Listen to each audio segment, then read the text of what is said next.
2025ರಲ್ಲಿ ದಾಖಲಾದಂತಹ ಆ ಕಂಪ್ಲೇಂಟ್ ಏನಾಯಿತು? ಪ್ರಿಯಾಂಕ್ ಖರ್ಗೆ ಅವರೇ, ತಮ್ಮ ಸಿದ್ಧಾರ್ಥ ವಿಹಾರ್ ಟ್ರಸ್ಟ್ ವಿರುದ್ಧ ದಾಖಲಾದಂತಹ ಆ ಕಂಪ್ಲೇಂಟ್ ಅದರ ಸ್ಟೇಟಸ್ ಕೋ ಈಗ ಏನಾಗಿದೆ? ಆಗ FIR ಯಾಕೆ ಆಗಲಿಲ್ಲ 4 ದಿನ ಆದರೂ? ಇದಕ್ಕೆ ಕಾರಣ ಏನು? ಅವತ್ತಿನ ಅಲ್ಲಿನ ಸ್ಟೇಷನ್ ಅಧಿಕಾರಿಗಳು ಯಾಕೆ ವಿಳಂಬ ಮಾಡಿದ್ರು? ಇಂಥ ದಿನ ನೀವು ದೂರು ಕೊಟ್ರಿ ಅನ್ನೋದಕ್ಕೆ ದಾಖಲೆನೇ ಇಲ್ದಾಗ ಮಾಡಿದ್ರು ಪೊಲೀಸ್ನವರು. ಲಂಚ ಮುಕ್ತ ಕರ್ನಾಟಕ ನಿರ್ಮಾಣ ವೇದಿಕೆ ಒಂದು ಪ್ರೆಸ್ ಮೀಟ್ ಮಾಡಿ ಕೆಲವು ಆರೋಪಗಳನ್ನ ಆಗಿನ ಗೃಹ ಇಲಾಖೆಯ ಮೇಲೆ ಮಾಡಿತ್ತು. ಅದರ ಬಗ್ಗೆ ಏನಾದರೂ ತನಿಖೆ ಮಾಡುವಂಥ ಏನಾದರೂ ಮನಸ್ಥಿತಿ ನಿಮ್ಮಲ್ಲಿ ಇದೆಯಾ? ಸ್ನೇಹಿತರೆ ನಮಸ್ಕಾರ, ಹೊಸ ದಿಗಂತ ಡಿಜಿಟಲ್ ಚಾನೆಲ್ಗೆ ಸ್ವಾಗತ. ರಾಜ್ಯದ ಗೃಹ ಸಚಿವ ಪ್ರಿಯಾಂಕ್ ಖರ್ಗೆ ಅವರು ಸದಾ ಸುದ್ದಿಯಲ್ಲಿರ್ತಾರೆ ಅನ್ನೋದು ನಿಮ್ಗೆ ಗೊತ್ತೇ ಇದೆ. ನಿನ್ನೆ BJP ರಾಷ್ಟ್ರ ಮಟ್ಟದಲ್ಲಿ ಪ್ರಿಯಾಂಕ್ ಖರ್ಗೆ ಮತ್ತು ಅವರ ತಂದೆ ಮಲ್ಲಿಕಾರ್ಜುನ್ ಖರ್ಗೆ ಅವರ ವಿರುದ್ಧ ಆರೋಪಗಳನ್ನು ಮಾಡಿತು.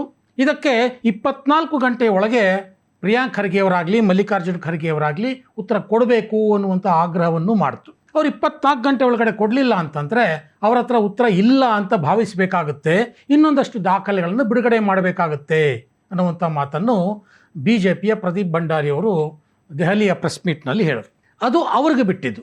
BJP ಅವರು ಕೇಳಿದ್ದಾರೆ, ಅವರು ಉತ್ತರ ಕೊಡ್ತಾರೋ ಬಿಡ್ತಾರೋ, that is left to them. ಆದರೆ ನಾನು ಇವತ್ತು ಪ್ರಿಯಾಂಕ್ ಖರ್ಗೆ ಅವರಲ್ಲಿ ಕೇಳಬೇಕಾಗಿರುವಂಥ ವಿಚಾರ ಅಂತಂದರೆ 2025ರಲ್ಲಿ ದಾಖಲಾದಂತಹ ಆ ಕಂಪ್ಲೇಂಟ್ ಏನಾಯಿತು? ಪ್ರಿಯಾಂಕ್ ಖರ್ಗೆ ಅವರೇ, ಹೈಗ್ರೌಂಡ್ಸ್ ಠಾಣೆಯಲ್ಲಿ ಆ ಒಂದು ಕಂಪ್ಲೇಂಟ್ ದಾಖಲಾಗಿತ್ತು. ಅದ್ರ ಬಗ್ಗೆ ಏನಾದರೂ FIR ಆಯಿತಾ? ಆಗಿದ್ರೆ ತನಿಖೆ ಎಲ್ಲಿಗೆ ಬಂತು? ಆಗಿಲ್ಲ ಅಂದರೆ ಯಾಕೆ ತನಿಖೆ ಆಗಿಲ್ಲ?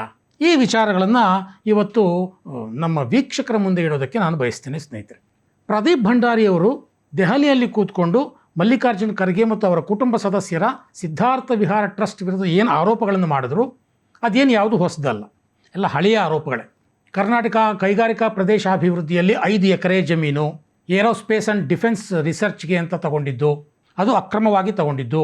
BDAಯಿಂದ ಇನ್ನೊಂದು ಕಡೆ ಬನಶಂಕರಿಯಲ್ಲಿ ಭೂಮಿಯನ್ನು ತಗೊಂಡಿದ್ದು, ಕಲಬುರಗಿಯಲ್ಲಿ 19 ಎಕರೆ ಸರ್ಕಾರಿ ಜಮೀನನ್ನು ಬರೆಸ್ಕೊಂಡಿದ್ದು. ಹೀಗೆ ಒಂದೊಂದೇ ಅವರೆಲ್ಲ ಹೇಳ್ತಾ ಹೋದರು.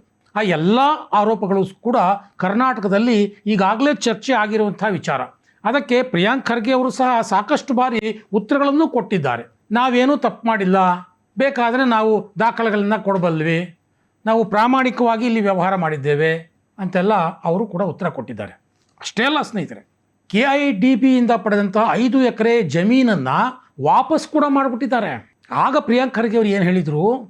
ನನ್ನ ಸಹೋದರ ರಾಹುಲ್ ಖರ್ಗೆ ಅವರ ಬಗ್ಗೆ ಭಾಳ ಕೀಳಾಗಿ ಮಾತಾಡ್ತಾ ಇದ್ದರು ವಿರೋಧ ಪಕ್ಷದವರು, ಹಾಗಾಗಿ ಅವರು ಮನನೊಂದು ತಾವು ಪಡೆದಂತಹ ಜಮೀನನ್ನು ವಾಪಸ್ ಕೊಡ್ತಾ ಇದ್ದಾರೆ ಅನ್ನುವಂಥ ಹೇಳಿಕೆಯನ್ನು ಪ್ರಿಯಾಂಕ್ ಖರ್ಗೆ ಅವರು ಕೊಟ್ಟಿದ್ದರು. ಮನನೊಂದು ವಾಪಸ್ ಕೊಟ್ಟಿದ್ದರು.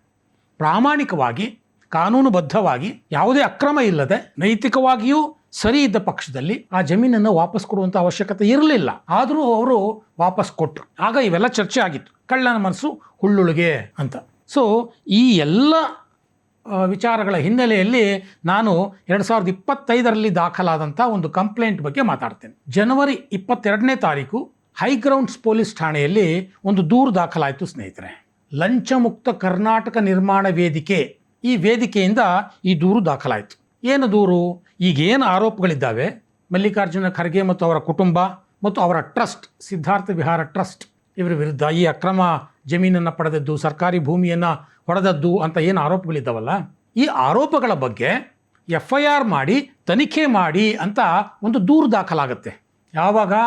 ಜನವರಿ 22, 2025 ಬೆಂಗಳೂರಿನ ಹೈಗ್ರೌಂಡ್ಸ್ ಪೊಲೀಸ್ ಠಾಣೆಯಲ್ಲಿ. ಆ ದೂರು ದಾಖಲಾದ ನಂತರದಲ್ಲಿ ಸಾಮಾನ್ಯವಾಗಿ ಯಾವುದೇ ದೂರು ದಾಖಲಾದರೆ ಏನು ಕಾನೂನಿನ ಪ್ರಕಾರ FIR ಆಗುತ್ತೆ, ಆಮೇಲೆ ತನಿಖೆ ಶುರುವಾಗುತ್ತೆ. ಆದರೆ ಆಗ ಅದೇ ಜನವರಿಯಲ್ಲಿ ದಿ ಫೈಲ್.in ಅನ್ನುವಂಥ ಒಂದು ಮಾಧ್ಯಮ ಈ ವರದಿಯನ್ನು ಪ್ರಕಟಿಸಿತ್ತು. ಏನು? ಕಂಪ್ಲೇಂಟ್ ಲಾಡ್ಜ್ ಆಗಿ 4 ದಿನಗಳಾದರೂ ಇನ್ನೂ FIR ಆಗಿಲ್ಲ, ದಾಖಲಾಗಿಲ್ಲ ಅನ್ನುವಂಥ ಒಂದು ವರದಿಯನ್ನು ದಿ ಫೈಲ್.in ಪ್ರಕಟ ಮಾಡಿತ್ತು. ಆ ವರದಿಯ ಪ್ರಕಾರ ಲಂಚಮುಕ್ತ ಕರ್ನಾಟಕ ನಿರ್ಮಾಣ ವೇದಿಕೆ ಒಂದು ಪ್ರೆಸ್ ಮೀಟ್ ಮಾಡಿ ಕೆಲವು ಆರೋಪಗಳನ್ನು ಆಗಿನ ಗೃಹ ಇಲಾಖೆಯ ಮೇಲೆ ಮಾಡಿತ್ತು. ನಾವು ದೂರು ಕೊಟ್ಟಿದ್ದೇವೆ, ದೂರು ಕೊಟ್ಟ ಮೇಲೆ ಸಹಜವಾಗಿ ದೂರು ಸ್ವೀಕೃತಿ ಪತ್ರವನ್ನು ಕೊಡಬೇಕು, ಒಂದು ಸಹಿ ಹಾಕಿ ಡೇಟನ್ನು ಅಥೆಂಟಿಕೇಟ್ ಮಾಡಿ ಇಂಥ ಡೇಟ್ನಲ್ಲಿ ನಾವು ನಿಮ್ಮ ದೂರನ್ನು ಸ್ವೀಕರಿಸಿದ್ದೇವೆ ಅಂತ ಒಂದು ಸ್ವೀಕೃತಿ ಪತ್ರ ಕೊಡಬೇಕು. ಆ ಸ್ವೀಕೃತಿ ಪತ್ರವನ್ನು ಸಹ ಆವತ್ತಿನ ಹೈಗ್ರೌಂಡ್ಸ್ ಪೊಲೀಸ್ ಠಾಣೆಯಿಂದ ಕೊಟ್ಟಿರಲಿಲ್ಲ. ಇದನ್ನು ಲಂಚಮುಕ್ತ ಕರ್ನಾಟಕ ನಿರ್ಮಾಣ ವೇದಿಕೆಯ ಸದಸ್ಯರೇ ಪತ್ರಿಕಾಗೋಷ್ಠಿ ಮಾಡಿ ಆರೋಪ ಮಾಡಿದರು. ದೂರು ಸ್ವೀಕೃತಿ ಪತ್ರವನ್ನು ಕೊಡದಲೆ ಮರುದಿನ ಅವರು ವಾಟ್ಸಪ್ನಲ್ಲಿ ಸ್ವೀಕೃತಿ ಪತ್ರವನ್ನು ಕಳಿಸಿದರು. ಇನ್ನೊಂದು ವಿಚಾರ ಅಂತಂದರೆ, ಅವತ್ತು ಪ್ರೆಸ್ ಮೀಟ್ನಲ್ಲಿ ಅವರು ಆರೋಪ ಮಾಡಿದ್ದು ಅದಕ್ಕೆ ಯಾವುದೇ ಡೇಟೇ ಹಾಕಿರಲಿಲ್ಲ. ಇಂಥ ದಿನ ನೀವು ದೂರು ಕೊಟ್ರಿ ಅನ್ನೋದಕ್ಕೆ ದಾಖಲೆನೇ ಇಲ್ದಾಗ ಮಾಡಿದರು ಪೊಲೀಸ್ನವರು. ಸುಮ್ಮನೆ ವಾಟ್ಸಪ್ಪಲ್ಲಿ ಒಂದು ಸ್ವೀಕೃತಿಯನ್ನು ಕಳಿಸ್ಬಿಟ್ಟಿದ್ರು. ಇದು ಯಾವ ರೀತಿಯ ಕಾನೂನು ಅಂತ ಆವತ್ತು ಪ್ರೆಸ್ ಮೀಟ್ನಲ್ಲಿ ಆವತ್ತಿನ ಗೃಹ ಇಲಾಖೆಯನ್ನು ಅವರು ಪ್ರಶ್ನೆ ಮಾಡಿದರು. ಮತ್ತು ಇಷ್ಟು ದಿನ ಆದರೂ FIR ಆಗಿಲ್ಲ ಅನ್ನುವಂಥ ಒಂದು ಅಳಲನ್ನು ಅವರು ತೋಡಿಕೊಂಡಿತ್ತು. ಇದು ಹಿನ್ನೆಲೆ. ಈಗ ನಾನು ಪ್ರಿಯಾಂಕ್ ಖರ್ಗೆ ಅವರಿಗೆ ಕೇಳೋದು ಏನು ಅಂತಂದರೆ, ಈಗ ನೀವು ಗೃಹ ಸಚಿವರು, ಆಗ ನೀವು ಗೃಹ ಸಚಿವರಾಗಿರಲಿಲ್ಲ, ಈಗ ಆಗಿದ್ದೀರಿ. ಈಗ ನೀವು ಆ ಕಂಪ್ಲೇಂಟ್ ಏನಾಯಿತು ಅನ್ನೋದನ್ನು ಅಧಿಕೃತವಾಗಿ ತಿಳ್ಕೊಳ್ಬಹುದು. ಯಾಕೆಂದರೆ ನೀವೇ ಗೃಹ ಸಚಿವರು. 2025 ಜನವರಿಯಲ್ಲಿ ಆದಂತಹ ಆ ದೂರು ಈಗ ಏನಾಯಿತು, ಆ ಕಂಪ್ಲೇಂಟ್ ದಾಖಲಾದ ನಂತರದಲ್ಲಿ ಮುಂದಿನ ಪ್ರಕ್ರಿಯೆಗಳು ಏನಾದರೂ ಆದವಾ?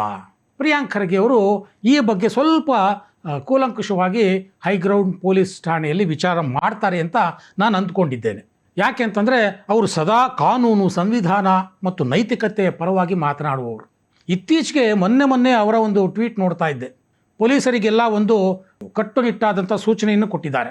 ಮಹಿಳೆಯರ ಮೇಲಿನ ಲೈಂಗಿಕ ದೌರ್ಜನ್ಯದ ವಿಚಾರದಲ್ಲಿ FIR ಹಾಕೋದನ್ನು ಯಾವುದೇ ಕಾರಣಕ್ಕೂ ತಡ ಮಾಡಬಾರ್ದು, ಹಿಂದೆ ಮುಂದೆ ನೋಡಬಾರ್ದು.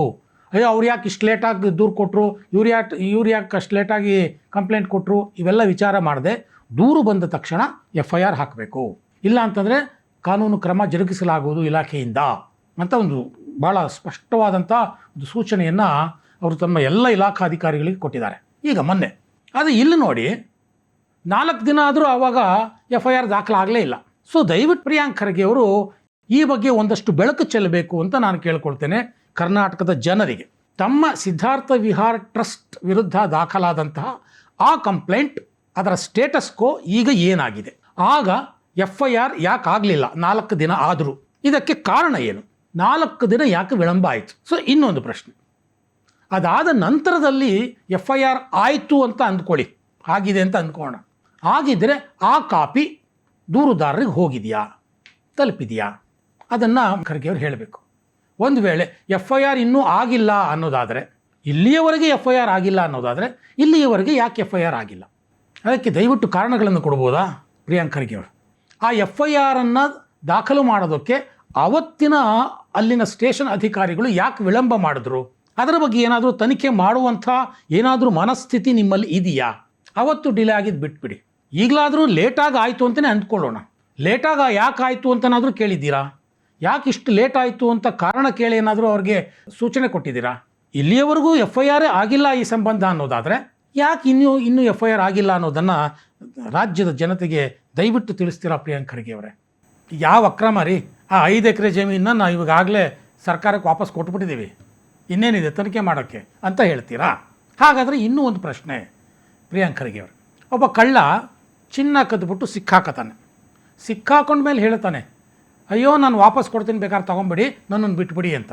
ನೀವು ಗೃಹ ಸಚಿವರು, ಆ ಕಳ್ಳನ ಮೇಲೆ ಕೇಸ್ ಹಾಕ್ತಿರೋ ಬಿಟ್ಬಿಡ್ತೀರೋ? ಹೋಗಲಿ, ಇದಕ್ಕಾದರೂ ಉತ್ತರ ಕೊಡಿ. ಇದಕ್ಕೆ ಹಿಂದಿನ ವಿಡಿಯೋದಲ್ಲೂ ನಾನು ಹೇಳಿದ್ದೆ, ಸ್ವಲ್ಪ ಸಮಯ ತಗೊಳ್ಳಿ. ಈಗ ಒಂದು 2-3 ವಾರ ಆಗಿದೆ ನೀವು ಗೃಹ ಸಚಿವರಾಗಿ. ಹೈಗ್ರೌಂಡ್ ಪೊಲೀಸ್ ಠಾಣೆ ಬೆಂಗಳೂರಿನಲ್ಲೇ ಇದೆ, ವಿಧಾನಸೌಧದ ಹತ್ರನೇ ಇದೆ, ಕರೆಸ್ಕೊಳ್ಳಿ, ಕೇಳಿ ಆ ಕಂಪ್ಲೇಂಟ್ ಏನಾಯಿತು ಅಂತ.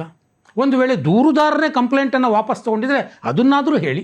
ಸದಾ ಕಾನೂನು, ಸಂವಿಧಾನ, ನೈತಿಕತೆ ಇದರ ಪರವಾಗಿಯೇ ಮಾತಾಡುವ ಪ್ರಿಯಾಂಕ್ ಖರ್ಗೆ ಅವರು ಈ ವಿಚಾರದಲ್ಲೂ, ಅಂದರೆ ಈ ಕಂಪ್ಲೇಂಟ್ ವಿಚಾರದಲ್ಲೂ ಕಾನೂನು, ಸಂವಿಧಾನ, ನೈತಿಕತೆಯನ್ನು ಎತ್ತಿ ಹಿಡಿತಾರೆ ಅನ್ನೋದು ನಮ್ಮ ನಂಬಿಕೆ. ಈ ನಂಬಿಕೆಯನ್ನು ಪ್ರಿಯಾಂಕ್ ಖರ್ಗೆ ಅವರು ಸುಳ್ಳು ಮಾಡೋದಿಲ್ಲ ಅನ್ನುವಂಥ ವಿಶ್ವಾಸ ಕರ್ನಾಟಕದ ಜನಗಳದ್ದು. ನೋಡೋಣ ಪ್ರಿಯಾಂಕ್ ಖರ್ಗೆ ಅವರು ಏನು ಮಾಡ್ತಾರೆ.